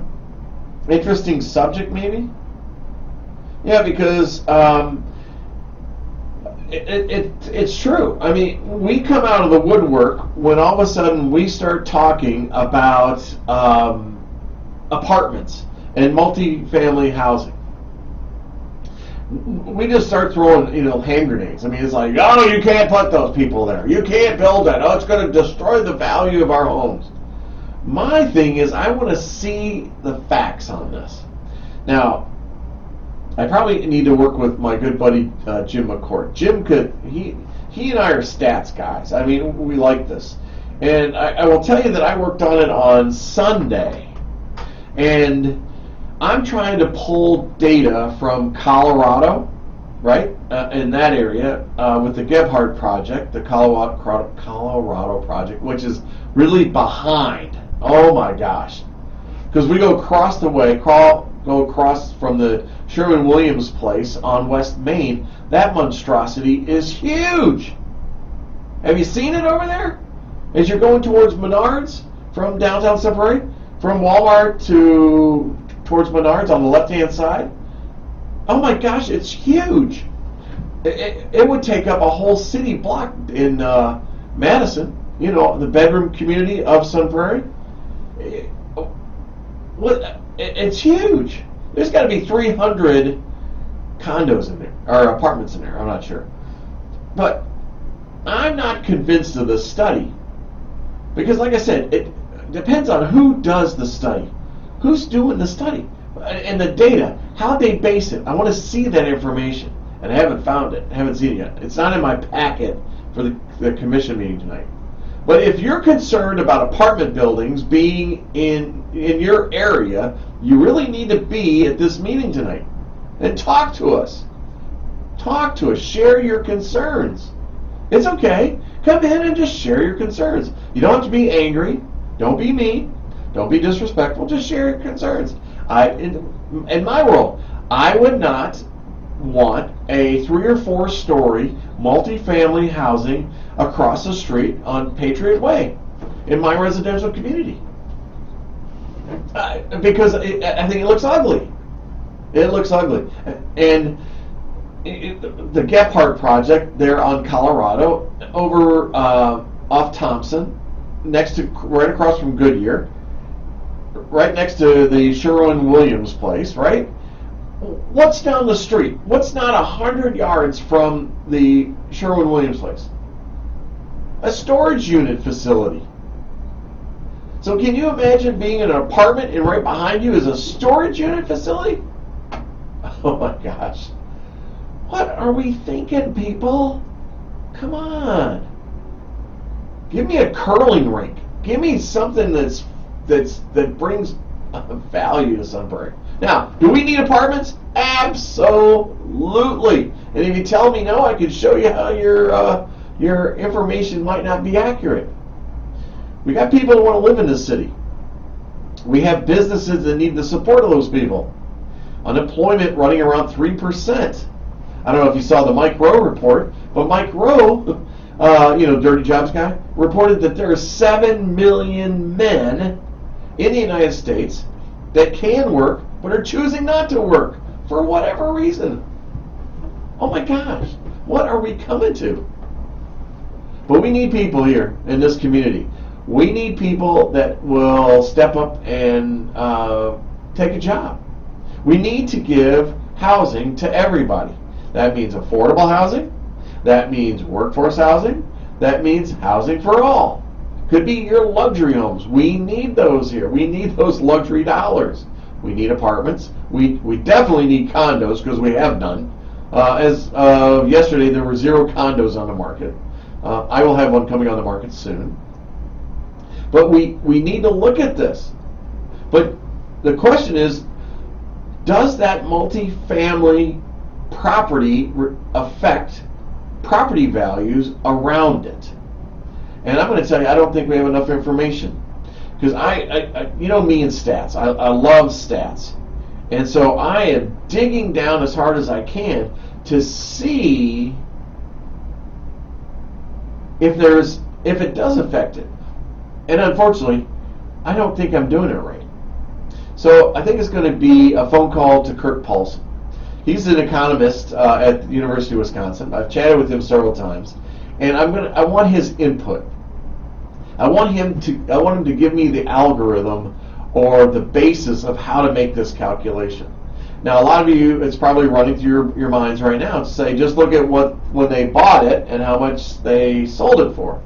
Well, okay, but how do you do that? I mean, how do you do that? If they bought it 10 years ago and they sold it today, their return is pretty high. Their overall return would be high. And if I base it on the average for the entire community for that year, let's say 2019, that was like a 2.5% to 3% increase in value. Then how do I compare that to the house that was sold? You see what I'm saying? Not sure. I need more information on this. Like I said, I'm a stats guy. I love the math. I love the algebra, the algorithms behind this, and just got to figure it out. Now, personally, as I've said, first of all, we need apartments. Absolutely. Now, this is where we could use, I guess, because this is what they say in the Madison, which, the island's surrounded by reality, that, public transportation. Put that housing near the public transportation. Now, others would say just put public transportation by that housing. I don't know, man. I don't know. But mixing the two together for me, is just not. I don't want a 3 or 4 story apartment building across the street from me. It will be an eyesore. Right now, I see deer, I see fox, I see critters of all type. I've got people that are running, walking. We get a lot of traffic on Patriot Way, which is interesting because that backs right up to my deck, my patio and front porch. So it's interesting. So, but if you want to have input, come out tonight, 6 o'clock, City Hall, down in the chambers, or on second floor chambers, council chambers. We'll be there with my fellow committee members, along with staff and the mayor, and you can voice your concern or your thoughts about this. What I don't want you to do is have the mindset or the attitude where you say, well, it really just doesn't matter because they're not going to listen to me anyway. Well, that's not true. That's not true. Groups will listen. And when you have good alder persons, and I think we do, I think they're approachable, I think they listen, I believe they listen, then you need to work with those people so we can get the added push, emphasis, or whatever. But yeah, all the apartments we're building right now, believe me, they're going to fill up and we're going to be full. Right, we're running at 96% right now. 96%. We flipped 96, 97, which means we're full. Okay, that last 3% is the flip overs. You're turning the apartments, If we have more apartments, the price will come down. When all of a sudden there's this lag in occupancy, when occupancy goes down to like 92, 90%, folks, I'm guarantee you, your rental fees will drop. But as Laura and I like to say on the real estate show on Wednesdays, it's still cheaper monthly to buy a house than it is to rent an apartment. And yes, we do have low inventory of housing, but I can find them for you. And that's a whole different show. So you have to join us on that. Like I said, if you're a homeowner and you're listening right now and reassessments are about to happen, you need to listen to my show on 11 o'clock on Wednesday. And it's going to give me an insight of what the assessment process is and everything. Whitney, what'd you say? I'm catching bits of this. Aren't you very pro apartment buildings because Sun Prairie needs more housing? There it is. I stepped back in when you were talking. Okay, well, I'm pro apartments right now because we don't have enough places for people to live. Let me explain why I'm pro apartments. Let's use somebody like the bakery, okay? I love my views. Just don't block my views, my dear. So let's say the bakery out in the business park. All right, now they have some turnover and all that. So if you don't have housing, let's say they put some jobs out there and somebody from Monona. Now for you folks not in Sun Prairie, that's about 15 miles away, maybe 20 miles away. It's probably, depending on where you go in Monona, it might be 15-minute, 20-minute drive, okay? We're a rural community, so that's easy on, easy up. So let's say somebody's over there and they see a job at the bakery and it's paying $15 an hour. And we know that there are very few minimum wage jobs out there. And if you are making minimum wage, we can always find you one that's making $15 an hour. Kids at Culver's are making more than minimum wage. So let's say you live in Monona, you find a job at the bakery. $15 an hour. The bakery spends the next 30, 60, 90 days training you and getting you ready for that role, that job, whatever it is. They've gone to, they've made their commitment, and you're driving back and forth because you live in Monona. You get into winter and the snow and all that, and you got kids are sick, so you got to drive back. I mean, there's always things that you have to do. And so what happens is a job in Monona, let's say opens up at Menards or whatever, and they're paying $15 or $14 an hour. And you decide, hey, I'm just going to go to Menards for $14 because it's right down the street from where I live. So they'll take less money to leave that job and go back because it's where they live. So now what happens is the bakery now has an expense they just incurred, a training expense, an orientation expense, and now they have no one in that position, which now they have somebody else fill in for that, which is probably paying overtime. So now their costs are going up even higher. And they have to go through the entire hiring process again and again and again. And if they don't live in the area, this is that circle that happens. People want to make good money. They want to be comfortable. They want to feel safe. We got a great community. They can feel safe here. They want to feel appreciated. They can feel appreciated here. They're going to be paid well. And we just need to give them comfortable housing. All kinds of housing. Yes, affordable, workforce, and everything else. Now, that's apartments. That's single-family homes. We have to do that. We have to focus on housing for all. Sometimes what happens is you focus at affordable housing. Well, folks, I'm going to tell you right now, there is no affordable housing in Sun Prairie. It's limited in Madison. DeForest, forget about it. Cottage Grove, it's a challenge. It's a challenge. And when you have, so here's the other part of this. So if you have somebody that's moving to there, they want to come to Sun Prairie because they're starting a job at the bakery, okay? Maybe they're an executive, okay? So they want to buy a house in Sun Prairie. They love the school. They've heard great things about it. We've got our parks. We've got one of the most amazing libraries. And with the renovation, it's going to be the Mac Daddy of all libraries, second to none in the state. they want to live here. But they come in from out of town, maybe Milwaukee, Chicago, wherever, Minnesota. They come to Sun Prairie. They've heard about Jimmy the Groundhog. They want to be here, and they can't find a house because our inventory levels are so low.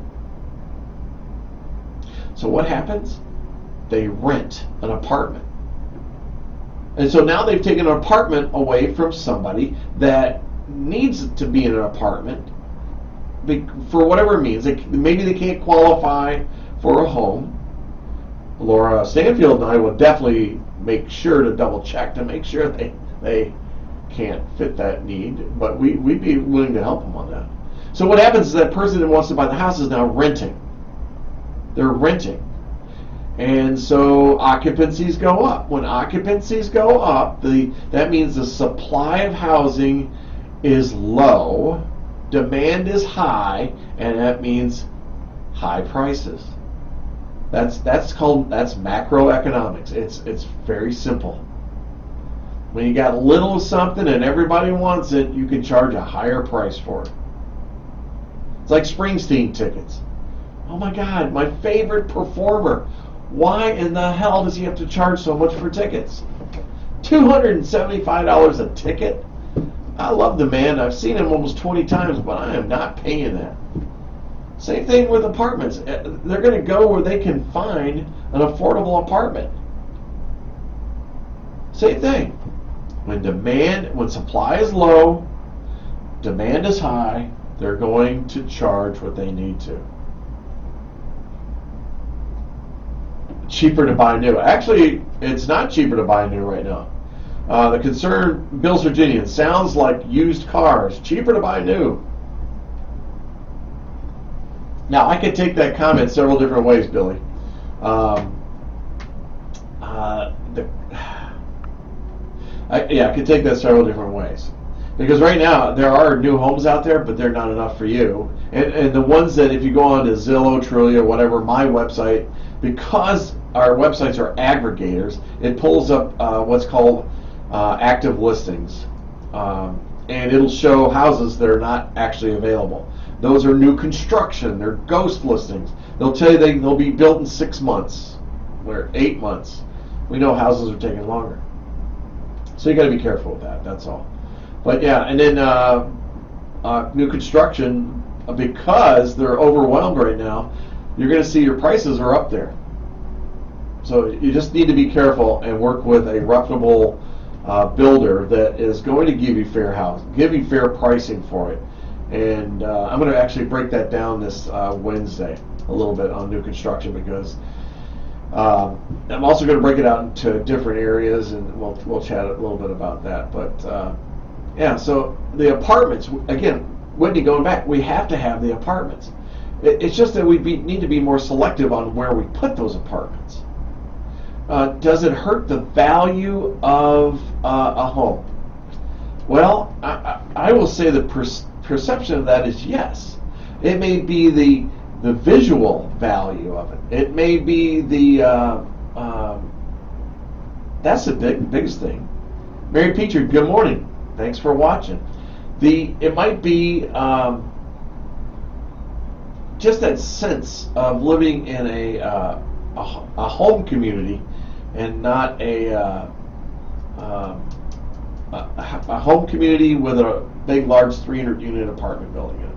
You know, when I first moved here, I lived on Ratman Road, which is in Ratman Heights, which you know where that is. Just take West Main out, and then you got to come over to Costco, go around Costco, Hepker Road. Hepker crosses Ratman. Well, Ratman Heights. In fact, my neighbor was burning Ratman. When you turn on to Lance Road to go into Ratman Heights, you'll see duplexes. Duplex, duplex, duplex, and all of a sudden, single-family homes. And I could never figure that out when we first moved here. We moved from North Jersey. I am not from North Jersey. Hey, Tina, good morning. Glad you could watch. When I moved from North Jersey, you have basically your townhouses and stuff. I mean, single-family homes, and you don't have duplexes and then single-family homes. It's really interesting, the change in zoning, the type of zoning out here. But I found that odd. Now, out on the East Coast, the value of your home increases when you're closer to the main fairways. You know what I'm trying to say. So Route 4 in Jersey. I mean, man, if you're close to that, your value is up there. And if you move farther in, it's going to take you a little bit longer to get there. Or closer to train station, because yes, people take trains into New York City. They commute, almost 40 minutes to do that. Some of them are an hour. They commute that far. I'll give you true information about this. 7 million people commute into New York City every day. Some of them are from the Delaware Water Gap, which is like an hour and a half, 2 hours from New York. They drive into Jersey, they hop a train, and then they go in, and then they come back, and they drive back for those jobs. Isn't that amazing? I think it is. But so housing placement, that big structure that's out there right now is something else. And when you're going out West Main from Walmart to Menards, it's on the left-hand side. That thing is huge. Go take a drive out there and look at this. It is huge. And it looks more like a prison, I think. And then go across the street, behind the Sherman-Williams place, paint shop, is the Gephardt in Colorado. And you've got that one that's being built. And I think that's going to be 300 apartments also. I could be mistaken on that. It might be 185. But the point is, that's where that entire community came out and said, we don't want this there, because it was supposed to be a clinic. Remember that? And Alders didn't care. No, city plan didn't care. Yeah, thank you for buying your house in Sun Prairie. We don't care. Put up the apartment. And now the guy is jerking around, and he can't even get it finished. Gephardt's screaming, I can't get supplies. Well, I guess the other people must have a different supply route, because the one across the street is being built. And how about that storage unit down by Sherman? Yeah. Now that's an eyesore. Oh my gosh. But that's what's going to happen. They let it be placed there. All right. Enough of my whining and bellying here, right? Let's go back to some music and take a break. We'll reset the show and come right back. How about this? The Delbert McClinton and Weatherman, right here on 103.5 WLSP, The Sun. Good morning, Sun Prairie. Woo!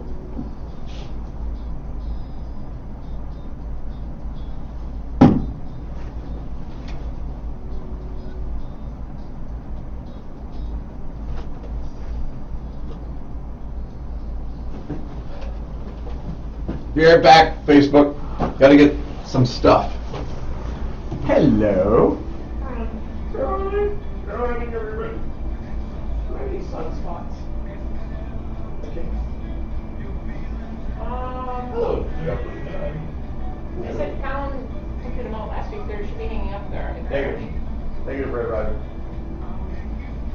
Well, then I guess we don't. I mean, yeah, I gave it to him. He printed them out. He posted them. If they're not, they're not. When was last time we did New York City? That's Friday before. We've been a lot of groundhog days probably the past 8 weeks. That sounds like a donut. You know what? They tried to. Good morning. Good morning.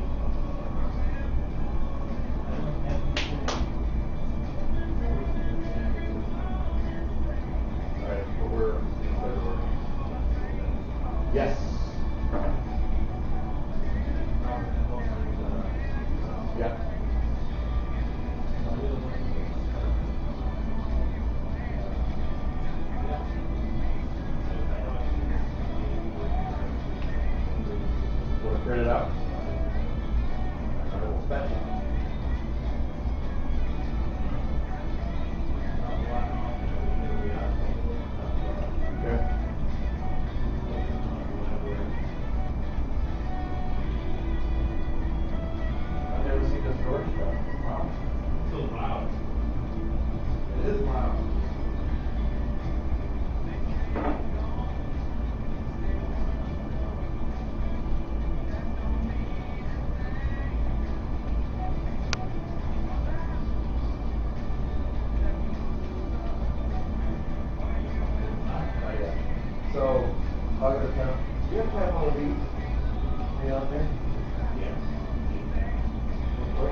Classic.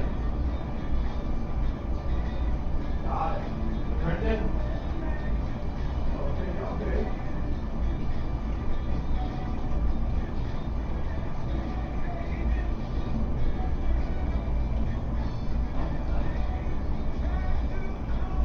Night at the museum. Oh, you know. You don't read that. Okay. Well.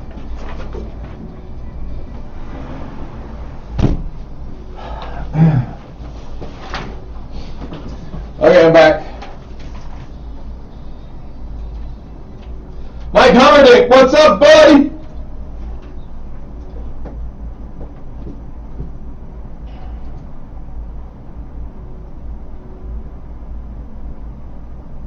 Whitney, yes. So that's the study, and that's what's happening is, so what happens in our community is that people, they get upset because they just spent $500,000, $300,000, $400,000 on their house, and now this monstrosity, 3 or 4 stories high, is going to be across the street from them. And sometimes we place apartments just in very precarious places, and yeah, yes.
You gotta love this song, guys.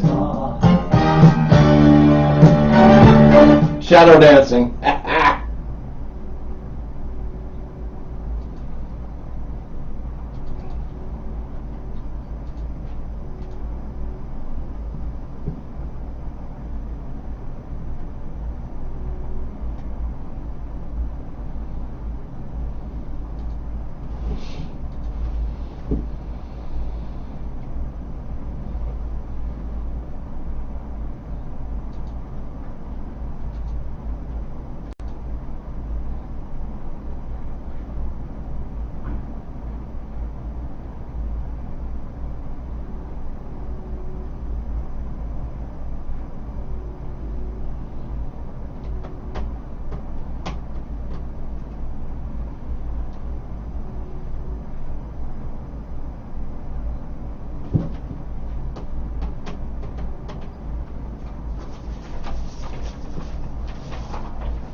That's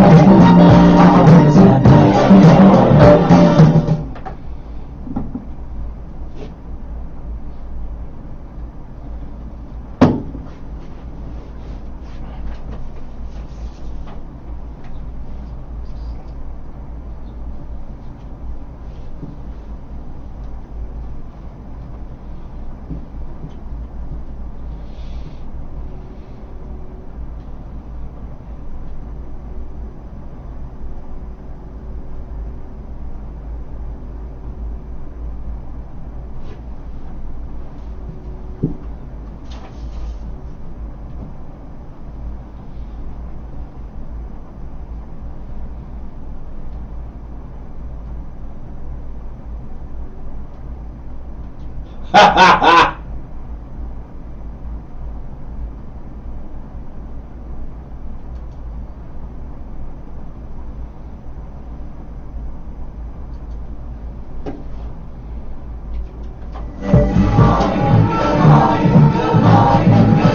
morning.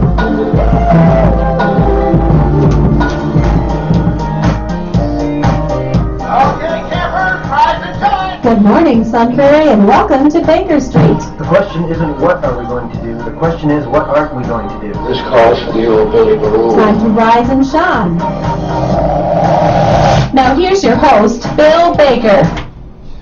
Hey, thanks, Lisa. Lisa Wolf, former producer. Her and I were at the groundhog prognostication last Thursday at, we were there bright and early.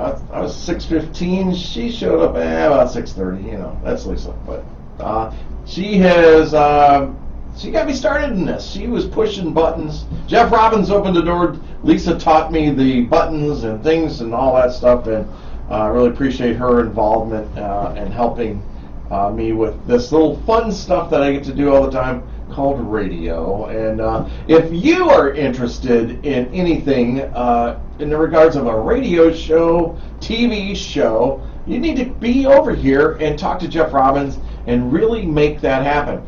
Because it is that fun. You don't need to know how to push the buttons. We're going to do it for you, and in fact, I'll help you do that. And so people like Danielle Gay, the traveling cheesehead, she just started and is just having a blast doing it. There's several others that are working on shows right now for TV and combining it with radio. But you can do it either way that you want to. Or if you've ever thought about broadcasting a sporting event, an activity like that, come on in. We'll work with you and show you exactly how to do it, help you set stuff up, and prepare you to bring that world-class basketball game spirit. Lacrosse, soccer, swimming, football. No, you can't have football, but that's okay. But, yeah, come on in and be a part of it. Now, here's the other thing. If you're listening to this broadcast, you like the show, you like what you hear in a way, it could be the real estate show, Good Morning Sun Prairie, it could be real reviews, it could be Talk of the Town, something like that. You like what you know, just remember, we're a nonprofit. Make a donation. Go to the website. Go to sunprairiemediacenter.com. Give us a donation. $5, 10, 25, 100, $1 million. We would appreciate it because that money stays here in the community and helps us upgrade the equipment that we have. And so I want you to think about that. And we appreciate your support, and we appreciate you listening and being a part of it. Especially February 15th. This is what I want you to know. February 15th. We have our Culver Share Night at the newest Culver's over by West High School. And we want you to come out there between 5 and 8 o'clock and buy some food. Buy a bunch of food. Buy it for your neighbor. Just do that because we get a percentage of that and for the media center to help cover our costs. And that would be greatly appreciated. That's going to be February 15th, the day after Valentine's Day. I wonder if they can make a heart out of one of their Butterburgers. I got to call Craig. Call Craig Culver's. He'll get it done. Alex Mahoney can make sure it happens, for sure. But it's going to be at the new location. You know where that is, over by West High School. And come over and visit with us, would you? And if you'd like to donate time, you can come on in. We'll put you to work. There are people greeting, we're cleaning off tables, running food out. Mark Gonwa's going to be broadcasting the event. And so from 5 to 8 o'clock, yeah, come on out and be a part of it. Also, I want you to know that tonight is that night. Yep, it's Monday night, which means what? Sunshine Supper is happening Monday night, tonight, starting around 4:45 to 5 o'clock, depending on the size of the lines that are out there. And believe me, the lines grow really long. What you do, if you've never been, is you go down Main Street. We're located right across from Stark. Take a right, get in line with your car, come through the line. Somebody's going to ask you how many meals you want. We're going to give you as many as you ask for. So it could be 1, 2, 5, 10, 15. We've even had people say 20. Because we know that there are people out there that are going to deliver meals. And man, that's a blessing in this community, so we really appreciate it. Once you give your number, you're going to come around to the front once we have your number stuck on the windshield, and then we will run that number of meals right out to your car and put them right inside your car. You don't even have to get out. What's the cost? It's free. This is a community-based meal right here in Sun Prairie. We're trying to help people that might need a little extra help, and just stop by. There's no judgment. It's free. Come by and get a meal. Tonight's meal is sponsored by Bethlehem Lutheran, and it's mastacholi. So come by and get mastacholi from Bethlehem Lutheran, and say hello to everybody at Sunshine Supper. Hey, The Odd Couple, yep, that production's on when a sloppy divorce sports writer invites his recently divorced neat freak friend to be his roommate. The results are this Tony Award nominated comedy by Neil Simon, presented by the Sun Prairie Civic Theater, coming up on the 10th and 11th at 7:30 at the Central Heights Middle School. It's going to be 10th, 11th, and 12th. I'm sorry, at 7:30 on the 12th. It'll be at 2 p.m. at the middle school. For information, go to the Sun Prairie Civic Theater Facebook page for ticket information, and you can buy that at the door.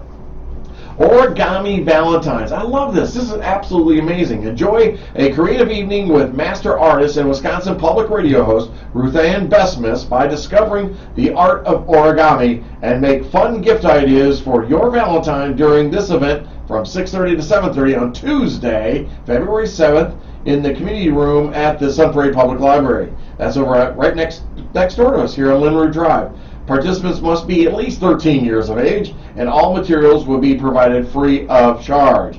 For more information, go to the sunprairie.librarymarket.com and look in the event section for information on there. Hey, author Larry Sommers, senior storyteller Larry, listen to me. Larry Sommers, author of Price of Passage, A Tale of Immigration and Liberation, talks about his family, his debut historical novel, and the publication process during this author event from 6:30 to 7:30 on Wednesday, February 8th at the Sun Prairie Library. Check out the Sun Prairie Library website for more information. And remember, don't forget to check the Star newspaper at sunprairiestar.com for more events and information. And please, February 15th, put it on your calendar, write it down, circle it, underline it, highlight it. February 15th, 5 to 8 o'clock, come out to the new Culvers and have a meal. And because your meal is going to help promote the Media Center, and we greatly appreciate you doing that. So, announcement. I love doing the announcements. When I was a kid in high school, I used to do these. Because I think I was the only one brave enough. When you're on the student council, you had to go, they picked somebody to do the announcements, and so nobody else wanted to do it, so I had to do it. And I used to have to hold the microphone open. It was on the stand there, but it was fun. Whitney McMahon, you're probably listening, you remember that. But so we talked about the solar, we talked about the apartments and that. Like I said, if you want to get your 2 cents in about apartments being placed next to a residential facility or a neighborhood or your home or all that, join me tonight. We're just 6 o'clock at the Housing Committee, so you can share your thoughts on that. Or if you'd like, you can't make it, then I want you to go to the City of Sun Prairie website, go into agenda, and send your comments that way, and they will be read by the chairperson or the mayor, and he will share them openly. Put those into the message. You know what I mean? All right. So we've been talking a little bit about housing. Of course, housing is always fascinating to me. One of the things that's coming up is that the city government has created a distressed property task force. Now, I know even our superintendent of schools, Brad Sarin, has been concerned about distressed properties and what goes on, because it's just not a good environment for some kiddos that are there. I mean, a living environment. But so the goal of this task force is to create a more coordinated response when dealing with properties at which significant maintenance and code issues, fire code issues, or recurring calls for police service are occurring. So the city government clearly welcomes development of new family housing, but it appears they are not going to be passive if existing multifamily properties are poorly managed. So please note, however, that state law limits what municipal governments can do in terms of overseeing this management of fully managed housing buildings. The task force is suggesting enacting some new ordinances, which is kind of cool, which would require multifamily buildings with a shared entrance to the building to have a security lock on the shared entrance. That's the new thing that's going to go on. The draft ordinance is modeled on a Madison ordinance, of course. If Madison jumps off a cliff, we're going to follow them. You know, when are they going to learn that Madison is the bedroom community of Sun Prairie? Stop comparing us to Madison, for God's sakes. The draft ordinance would be discussed at the Housing Committee on Monday, February 6th, which is tonight. Same committee. Come out and talk about it. So, you know what's interesting about this is I agree that we need to have standards and ordinances for maintaining housing. And also, when you have an environment where they're run down or dilapidated or something, or if there's an I don't know, how do I describe it? If there's a lot of police calls, then we got issues.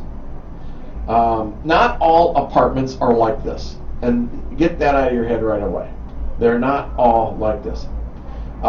What I want you to know is that anytime you put an ordinance on a rental property, like these locking systems that they're talking about doing, guess who's going to pay for them? You know the answer already. It's going to be the tenant is going to pay for this. So you can make standards, whatever you want, but the consumer is the one that ends up paying it, right? Yeah. If it's going to cost the landlord money, they're going to end up charging it the next time they increase rents. And right now, they can get any amount they want in rent. They really can, because they've got a waiting list of people that are waiting to get an apartment, and they can't find one. So if you want to come out and talk about this, let's do that. Now, there are some things I would really like to see, like maintaining a living area, one of these multifamilies, and that make clean and shrubs and all that stuff. I think that should be a standard that should be set up. But you got to be careful and understand that the law protects them, and it also, the law defines what city government or municipalities can do for somebody with these properties. But if you have a concern, if you have a thought, an idea, I want you there tonight at 6 o'clock. 6 o'clock, City Hall, second floor, council chambers. Come in and chat. If you can't make it, then what I want you to do is go to the website, go into City Council, go into Housing Committee Agenda, and then add your comment, would you? And put it in there so it can be read into the record, and at least we know that you're there and you're involved. Be involved, people. Don't just think, well, my words won't make a difference, because I'm going to tell you that it will make a difference, and your input is so important. So the Housing Committee reports back basically to the City Council, or the Council of the Whole. The whole would then take anything to City Council. So your input is important, and if I can help in any way, I will. Wendy McMahon, as an adult child of hoarders, she had hoarders. Can I discuss this? Having an ordinance that no one will actually enforce. Well, yeah. It's like the tag on your pillow. Don't rip this off for fear of whatever, right? Or the tag on your mattress. Yeah, same thing. Yeah, I get it. I get it. You are exactly right. But the thing I want to talk to, we talked about the Housing Committee, we talked about the apartments, we talked about solar, we talked about reevaluations and how that's going to happen. And you have to have assessment. By the way, assessments do not equal value. Let that one sink in for a minute. I have so many people tell me, well, I looked at my assessment and that's what I'm going to sell it for. Okay, well, you're selling it too low. Assessments is the calculation, the algorithm that is used to establish the tax base for a municipality. It's not the value, the market value of that. And so we're going to talk about that. It's going to be interesting to have. But these are things that you can have involvement in. Your words matter. Be an active community. And Sunbury, I'm telling you, I'm pretty proud of you because I've seen people testifying for different things. Back when we had the ARPA funds, that room was packed. I've seen it under other circumstances. I can't think of one. Well, the apartments are always one where the planning commission wants to put an apartment somewhere, and then public comment comes out, and they shoot it down. So I get it, and we need to continue doing that. You need to continue being involved. And like I said, join me this Wednesday at 11 o'clock on the Sunbury Real Estate Show right here on 103.5 WLSP.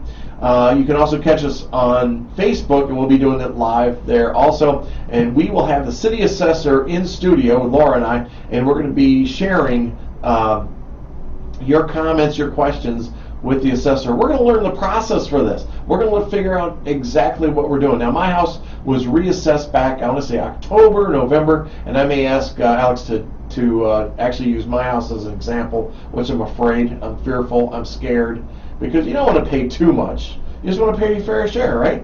Yeah, exactly, I tell you. But so catch me on Wednesday, would you?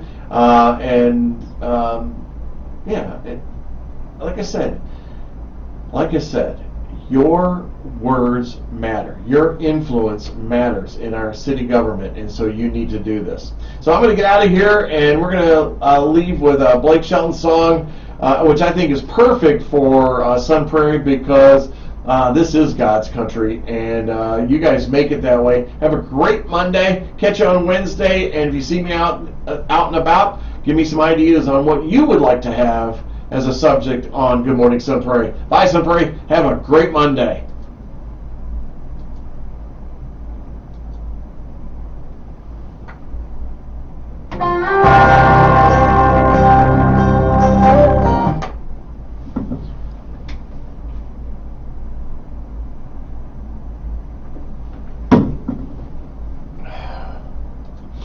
Hey, Facebook, you've been awesome. Whit, thanks for your influence. I appreciate that. Dwayne, Tony, you're awesome. Greg Cashman, buddy, we got to get together. I know you live way the hell up there, but would love to see you. Saeed, you need to be in the studio some more. And definitely, Melissa Radcliffe, she will be in here. We're going to be talking about affordable housing coming up pretty soon. I think we're going to do it on a Monday. Can't remember. Jane Cleary, I love when you're on here. John Muller, always a pleasure to have you on. And thanks everybody for being on Facebook. You guys are super fantastic. And I'll catch you on Wednesday, all right?